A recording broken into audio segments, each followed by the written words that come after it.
Hello, good morning students. Welcome to my channel. Today in this class we are going to do question answers of chapter 12. Uncle Podger hangs a picture of your new Oxford Modern English book. So students, let's start. This is given on page number 135 under heading comprehension. Now question number A. How do we first learn that Uncle Podger does not do things in an organized manner? ये हमें कैसे पता चलता है कि uncle पॉजर चीजों को व्यवस्थित तरीके से नहीं करते हैं? Answer is When Uncle Podger sends the girl out for nails, जब अंकल पॉजर कीले लाने के लिए एक लड़की को बाहर भेजते हैं, he forgets to tell her about the size of the nails. वो उसे किस साइज की कीले लानी है ये बताना भूल जाते हैं. So he sends a boy after her to inform her about the size. तो वो उस लड़की के पीछे एक लड़के को भेजते हैं उसे किलो का साइज बताने के लिए. This is when we first learn that he is not organized. और यहीं पर हमें सबसे पहले पता चलता है कि वो व्यवस्थित नहीं है. Question number B. What are the two things that the girl has to do? वो कौन सी दो चीजें थी जो उस लड़की को करनी थी? Answer is the girl has to get 6 pennorth of nails and a bit of picture cord. उस लड़की को 6 pennies की nails कीले लानी थी और उसे तस्वीर टांगने के लिए एक छोटी सी रस्सी लानी थी. Question C. How does Uncle Podger lose his coat and then find it again? Uncle पॉजर कैसे अपना कोट गुम कर देते हैं और फिर उसे दोबारा ढूंढ लेते हैं? Answer is as Uncle Podger is sitting on his coat so he loses it. जैसा कि अंकल पॉजर अपने कोट पर बैठे हुए हैं तो वो उसे खो देते हैं. And only finds it again when he stands up. और जब वो उठकर खड़े होते हैं तब अपना कोट ढूंढ लेते हैं.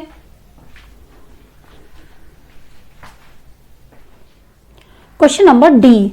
Uncle Podger does not give much credit to his helpers. Uncle Podger अपने हेल्पर्स को, अपने सहायकों को ज्यादा श्रेय नहीं देते हैं. Give 2 examples to show this. ये दिखाने के लिए आपको 2 उदाहरण बताने हैं. Answer is Uncle Podger does not give much credit to his helpers as he says. Uncle Podger अपनी सहायता करने वालों को ज्यादा श्रेय नहीं देते हैं. जैसा कि वो कहते हैं, might just as well ask the cat to find anything as expect you people find it. जैसा कि एक बिल्ली को कहना है कुछ ढूंढने के लिए, उसी तरह से तुम लोगों से कुछ ढूंढ पाने की उम्मीद करना है. Next is 7 of you gaping round there and don't know what I did with the hammer. तुम 7 के 7 मेरे आसपास घेर कर मुझे मुंह खोलकर खड़े हुए हो और तुम्हें ये तक नहीं पता कि मैंने हथौड़ा कहाँ रख दिया, मैंने हथौड़े के साथ क्या किया. Question number E. Which statement tells us that the narrator does not think much of Uncle Podger's intelligence? कौन सी स्टेटमेंट ये बताती है कि नरेटर अंकल पॉजर को बुद्धिमान नहीं समझता है? Answer is the narrator does not think much of uncle Podger's intelligent. Narrator uncle Podger को ज्यादा बुद्धिमान नहीं समझता है बिकॉज क्योंकि ही सेज, वो कहता है, when the old fool was leaning over the chair at an angle of 45 and trying to reach a point 3 inches beyond what was possible for him to reach. क्योंकि वो कहता है कि वो जो वृद्ध मूर्ख व्यक्ति है वो 45 डिग्री के एंगल पर कुर्सी पर झूल रहा है और उस बिंदु तक पहुंचने की कोशिश कर रहा है जो उससे 3 इंच दूर है.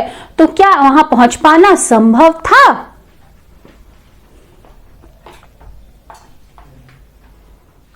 Question F. How long did it take Uncle Podger to hang up the picture? Uncle Podger को पिक्चर टांगने में कितना समय लगा? How long does Aunt Maria think it will take him to hang it up? और Aunt Maria क्या सोच रही थी कि उन्हें ये पिक्चर टांगने में कितना समय लग सकता है? Answer is it took Uncle Podger most of the day and half the night to hang the picture. Uncle Podger को लगभग सारा दिन और आधी रात लग गई उस तस्वीर को टांगने में।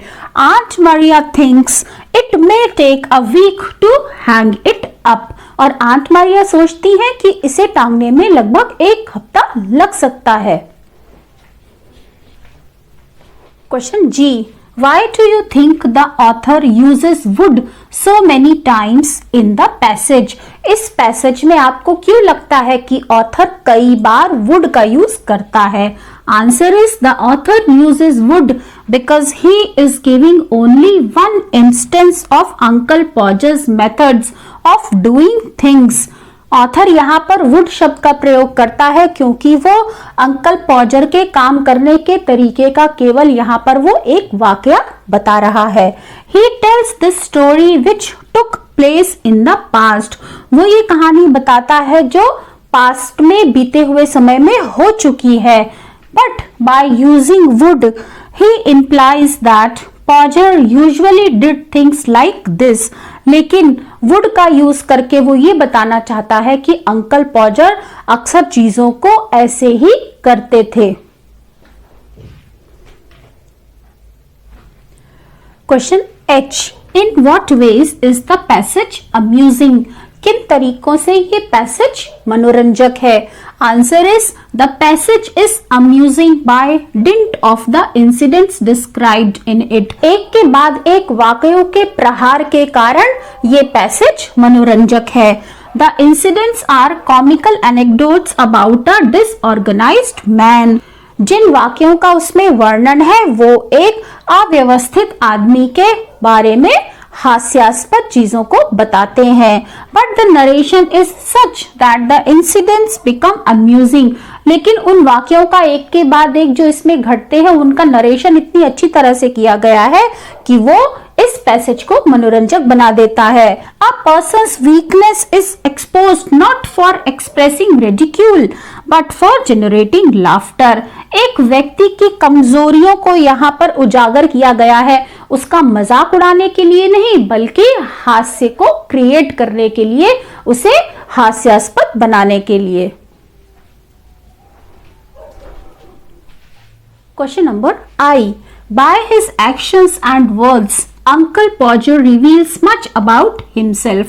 अपने काम करने के तरीकों से और अपने शब्दों से अंकल पॉजर अपने बारे में काफी कुछ बता देते हैं।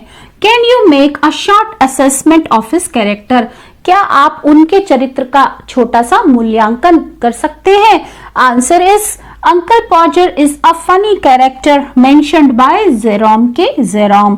अंकल पॉजर एक मजेदार चरित्र है जिसको जेरोम के जेरोम ने यहाँ पर मेंशन किया है। Uncle Podger is unable to tackle a task alone. Uncle Podger किसी भी काम को अकेले नहीं कर पाते हैं। He would send everyone off to do his work. वो हर किसी को अपना काम करने के लिए भेज देते हैं। Make a mess of things और सब चीजों को फैला देते हैं।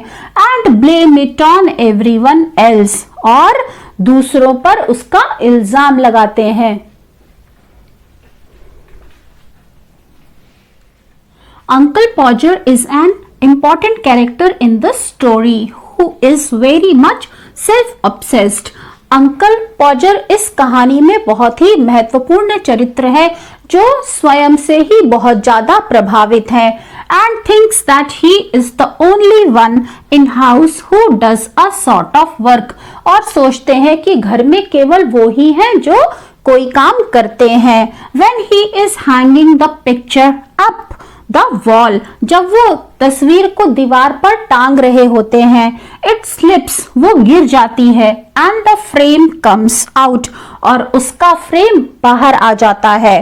देन ही कट्स हिमसेल्फ, और फिर वो स्वयं को कट लगा लेते हैं, चोट लगा लेते हैं। and falls down the ladder और सीढ़ियों से गिर जाते हैं. He does not do things in an organized manner. वो चीजों को व्यवस्थित तरीके से नहीं करते.